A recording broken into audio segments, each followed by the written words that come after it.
Sayang hindi na video ang kaguluhan eh. Oh, medyo tahimik na yan. Pwede na talaga. Masikaso na yung dalawang ate. Oh. Kain na. Si Daddy nagluto niyan. Masarap yan. Daddy kain na. Kain na.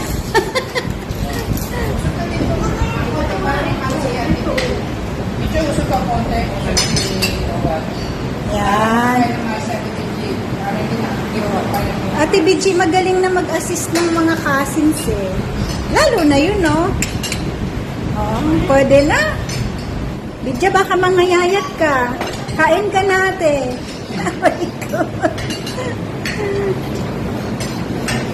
Parang nagilo-gilo ang ano natin. Oo.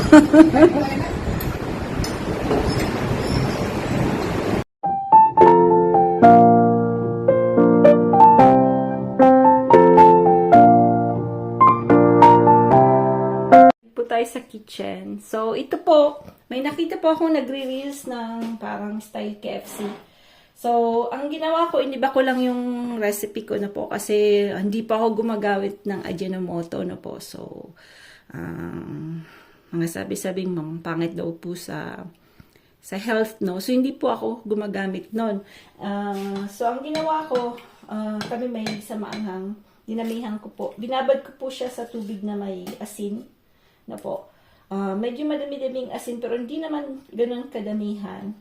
Then after, lagyan ko ng maraming yung paminta natin, yung galing pa sa Pinas. Then after, yung pepper, red pepper natin na alam mo, ako lang gumagawa. Yun po sila yung pinadried natin doon.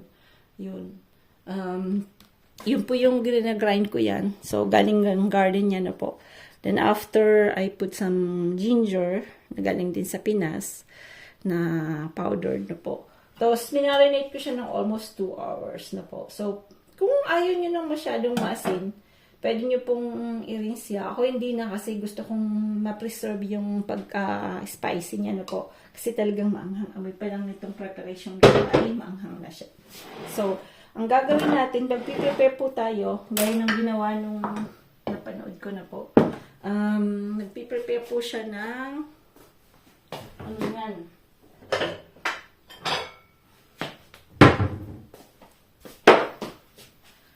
Pinaka ano niya, kalimutan, butter ang tawag nila na po. Parang so the same thing siya ginagawa niya, lalagyan niya ng ginger. Pero pa ako hindi ko lalagyan ng curry, no. Siya lalagyan niya ng curry, hindi naman sa hindi ko siya gusto, basta ayoko ng fried chicken na may curry. So, but me, I like to put paprika.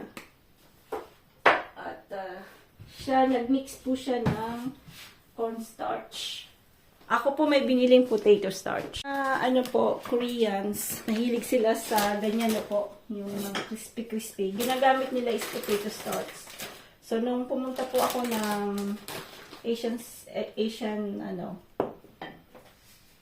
Center, meron pong silang tinda ng potato starch. Kasi,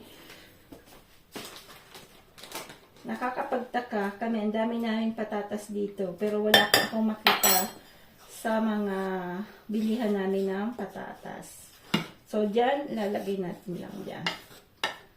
So, pwede natin lagyan ulit ng maanghang, but then parang anghang na.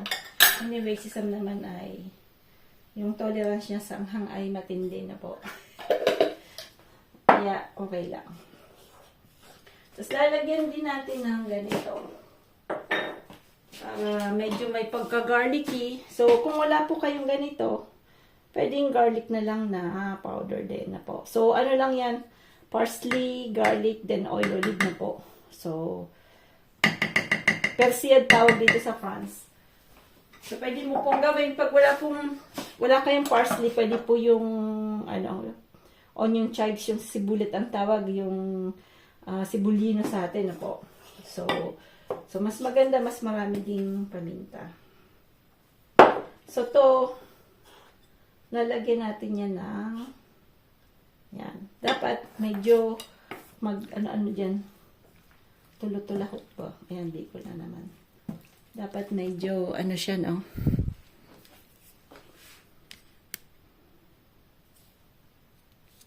Ayan, parang dapat pag kulang po, lagyan ng konting water na po. So, lagyan natin ng water na kasi every day I drink clove water na po. So, lalagyan natin ng clove water. Yan po yung iniinom ko lagi. Iniinom ko lang yan. Makabili po ako ng, inuulit ko na naman, no, na maliit na kettle sa Japan Surplus sa atin, sa Pinas. Marami po sa Pampanga. So, yan, bumili po ako niyan. So, ayan na siya. Ganda na ng kulay niya. So, yung iba, medyo madilaw. Kasi siguro nilalagyan po nila ng curcuma. Ng, ano tawag nito? Turmeric. So, ayan na. Lagay natin ng talinipat ko doon. Ito pong mga malalaking, yung garapon. Yung pag bumibili dito ng kasole, yan, inano ko siya. So, ayan, lagyan natin siya ng tag. Aba, hindi na dumikit ang kumagis. So, yung tag, lagay na lang natin dyan. Titape natin. Ito po ng, again, pansiksisang.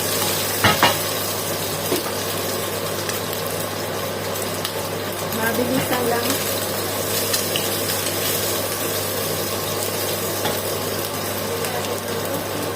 Chicken cubes, no?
Okay na.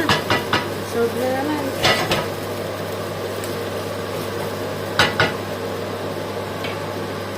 Yung telephone ko, so, balik, yung rest po,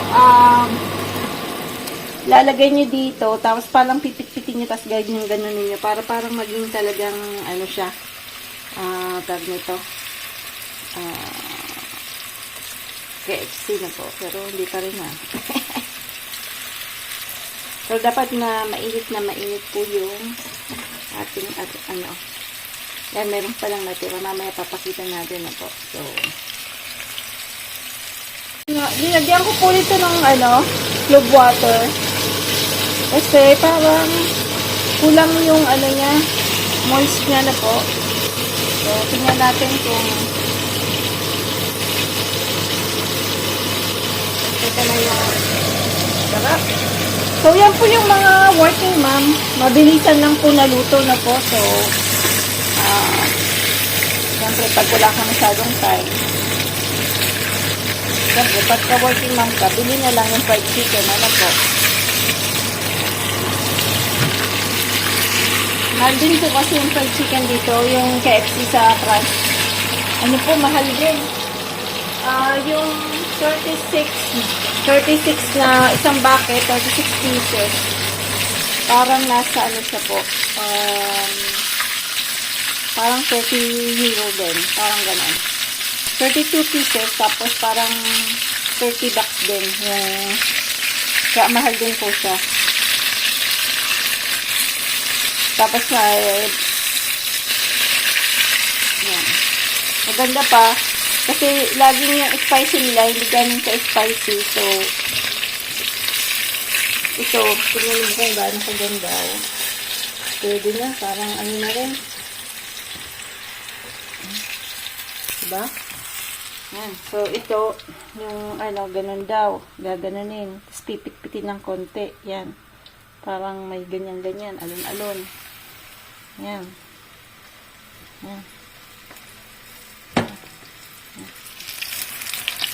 Yan kaya maubos ni Sam.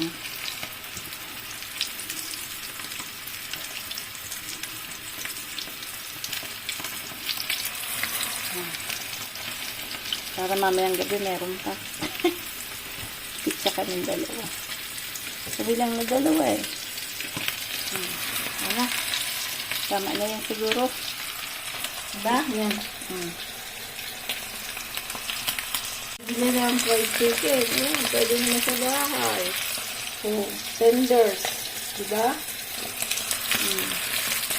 KFC. Lalagyan ulit natin ng gulay. Lagyan ko po ng konting oyster sauce. Yan. Up.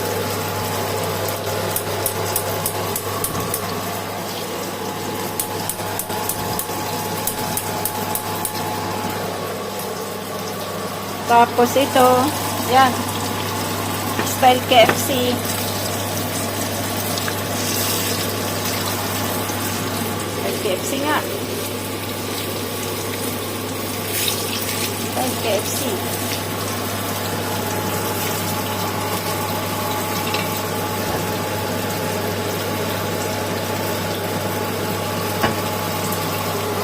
Kakain na ako.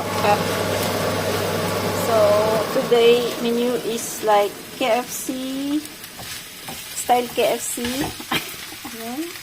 tenders and wings, and kapatid po ay, dito po kasi si Sam is here, pansit ulit, every time is pansit.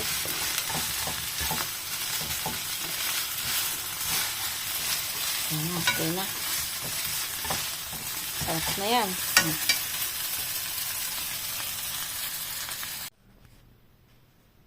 Pasko, ikwaiki, ili yan. Wala po si Frank. Ito po ginawa ko kanina. Bukas po, hindi ko pa po tapos. Kasi, ano tawag dito sa fansutwar. Mabusisi po siyang gawin kasi handmade lahat, no? Yung nuts na yan, hina-handmade yan lahat. Ito po yung una kong ginawa. Yan. So, dapat mahaba kasi aanuhin mo yan sa leeg mo, no? Dalawang parang tali. Yan. So, ito po kasi yung mga pearls na nasira siya. So, inayos ko po. No? So, medyo mahaba po bukas. Tapos, ayan. Pizza kami ni Sam. Kumuha po ako ng pasta. Medyo mainit po yung sa labas. So, linagay ko siya sa labas kanina. Kaya lang pagka ganyan, medyo tuyong-tuyo po siya, no? So, mas maganda pa rin sa loob.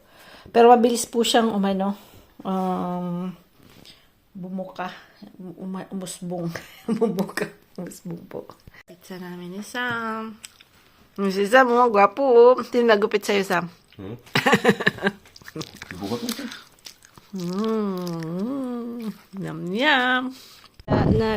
Inaano ko po yung mga fruit trees natin. Kasi, pag-aabono pala, dapat yung katapat nung outside na leaves na po. So, ayan. Kaya lang, dami kong disturbo. Dalawang disturbong kumagis na to. Ay, natatakot ako kasi baka madali ko yung mga pa nila. Kasi yung gamit ko, yung binili ko na 2 bucks sa flea market. Yan. Ano po to, clementine. Ang problema lang nito, yung dahon niya laging may tama po. Medyo may anuhin ng mga insekto. Lagi po may something yung mga dahon. So, ang bango kasi. Siguro gawa niyan. Tapos yun, orange. Ito naman ay orange. 90 bucks yung bili namin ito. Hindi pa masyado siyang lumalago. Ewan ko anong problema niya. Katatanim lang kasi almost mga 2 years bago siya gumanda talaga na po. Pero ito tuloy yung kaki, yung persimmon. Bilis niyang gumanda. Kasi yung una pong bili namin, 70 yata yung bili namin ng matay. Tapos ito, parang lang, mas mura po yung pagkabili namin. Parang 20 something lang. Ibang store yung binilihan namin. So, ayan. So, iba yung pagkakaiba niya. Gumanda talaga agad siya. No? So, sa tingin ko, ewan ko kung yung niya. Kasi, tinaniman ko siya ng apricot doon. Pero, ang ganda rin ng apricot. So, hindi yung tree yung may problema na po. Hindi yung lupa yung may problema, yung tree. Tapos ito yung lemon. Doon din namin the same. Hindi siya gumaganda. So, papalakihan ko yung round niya. Then after, lalagyan natin ng pataba. Ayan. Wala po si Franz. Ako lang mag-isa sa garden. Medyo mahangin today. Inaano po yung this weekend mahangin. So, yan. Uwi sana si Osh. Kaya lang problema pagka may mahangin na ganyan. Minsan ano po yung delayed yung train niya. Last time 3 hours. So, parang na-traumatize si Osh. Tagal kasi ng 3 hours. Sinundo pa namin siya sa another station na medyo doon siya na-stranded. So, parang sabi ko pag masyadong sobrang hangin, wag ka na lang umuwi kasi wala si papa niya, di ba?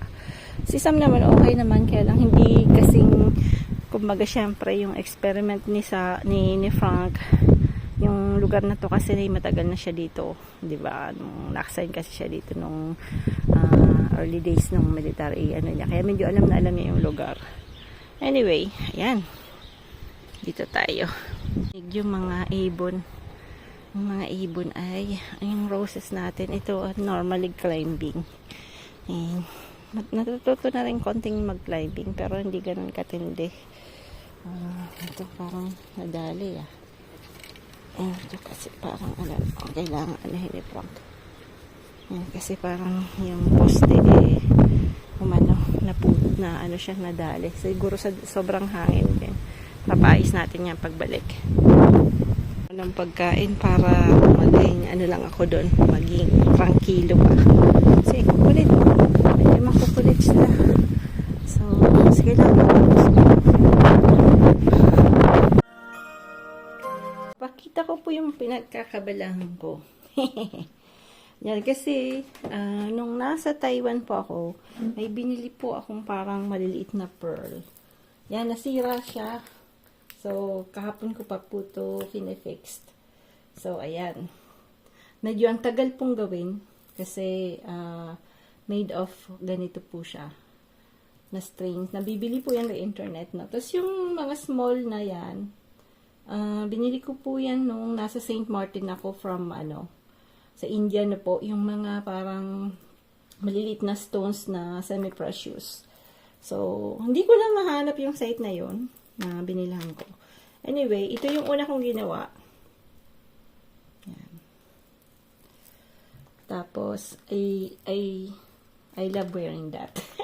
Ito yung ngayon, pangalawa. So, medyo matagal-tagal pa po ang gawin. Ang una kong ginagawa is, kita ba? Yan. Ang una ko pong ginagawa, yung ganito. Yung thread na yan. So, medyo mabusisi siya. Ang tawag po niyan is nœud de cushion. Ewan ko ba't cushion. Cushion po yung pig. Kasi yung, di ba yung tail ng pig, parang paikot. Ganun po yung pangalan ng to. Ilagay natin sa lamin dahil hindi natin kita.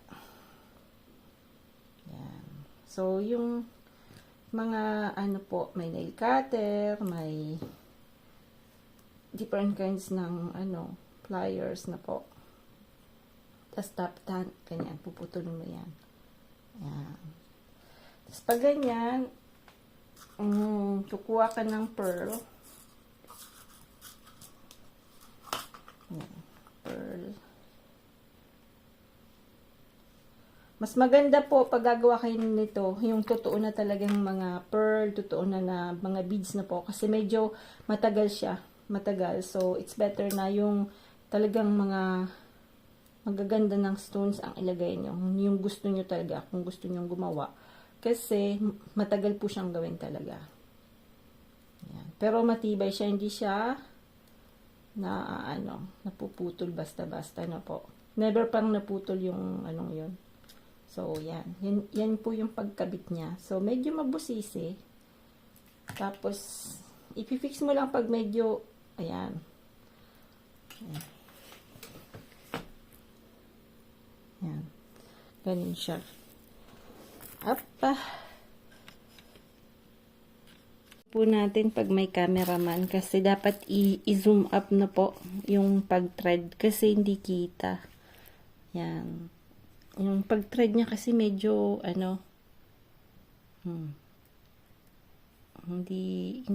hindi kita yung paano paikutin na po.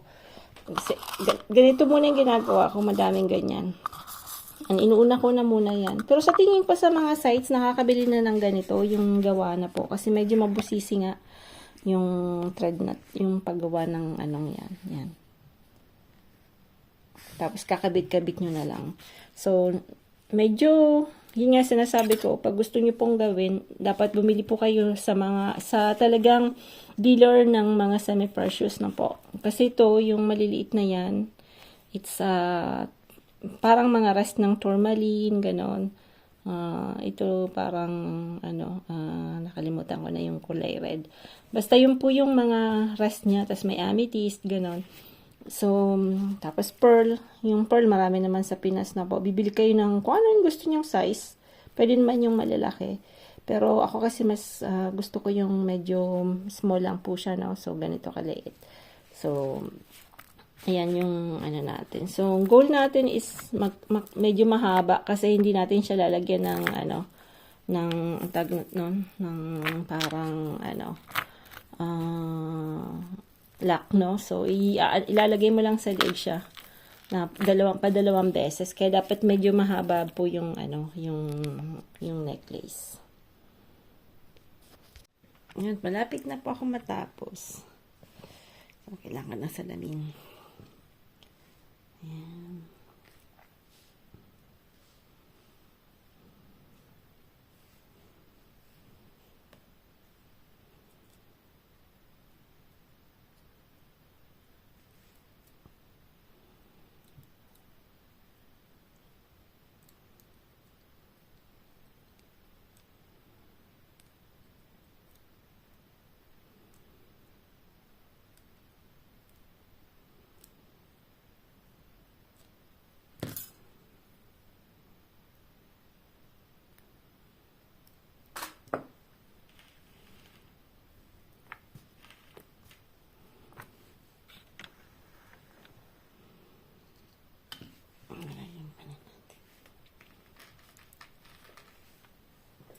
Po tayo sa kitchen. So, ano lang kami ni Sam. Kami lang po ni dalawa ni Sam. So, ayan.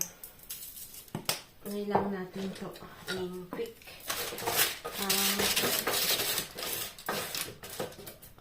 So, konting olive oil. Hindi naman sobrang dami. So,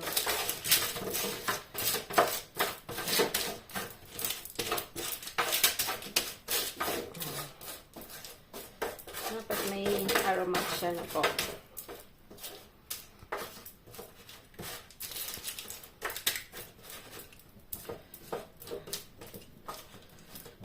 Dapat nakadapa na ganyan. So,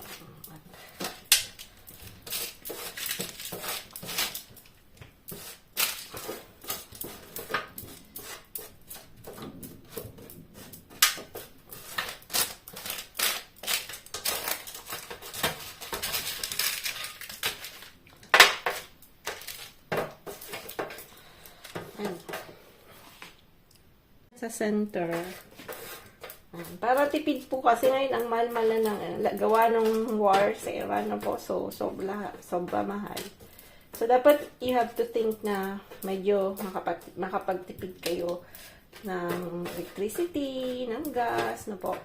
Kasi syempre, kami dito sa France, 30% yung tinaas na po. So, malaking bagay siya sa budget. So, ito yung sausage. Imbis na ikukook ko siya ng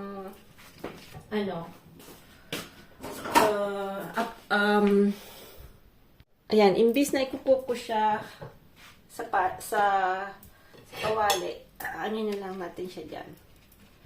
So, ito po, naturo to sa akin ni ma'am. Kasi dito yung mga sausage na kaganyan siya. Hindi sa karamihan ay ganyan po. Yung mahaba, isang mahaba. Ikaw pong, kung gusto mo, pwede mo siyang ikat. Ganyan po yung ginagawa ko. So, pwede namang iluto mo lahat. Pabilubuin mo lang siya na po. So, ayan.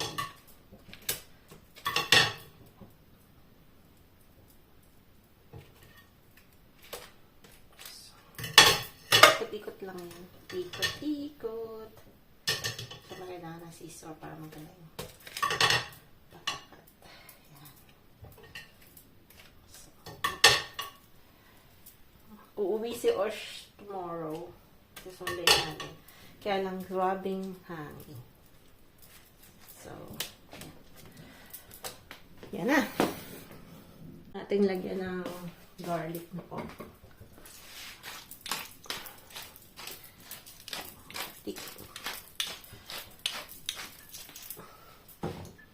And then put some Italian. Something Italian.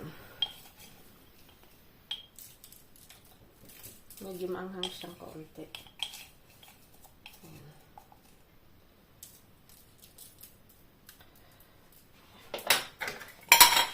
Ulala, sorry. Buhay pa.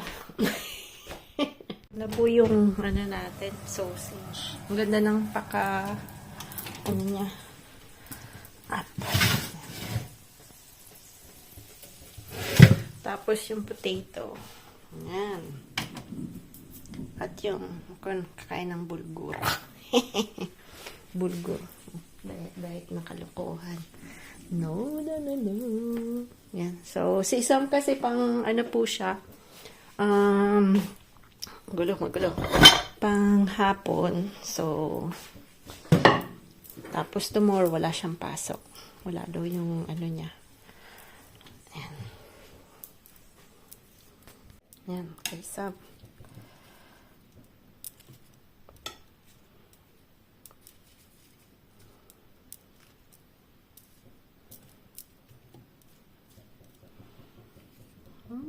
Bon appétit po. Bon appétit. Ano lang po ako, parang style tapa. Tapos may mga natira pa po kanina. Tapos yung po, yan. Iniwa ko po yung ginawa kong tinapay. Yan na po kakainin namin isa. Lassi Frank. So, mabilisang lang pong luto. Kung ano yung natira, syempre. Sayang naman pong itapon, di ba po?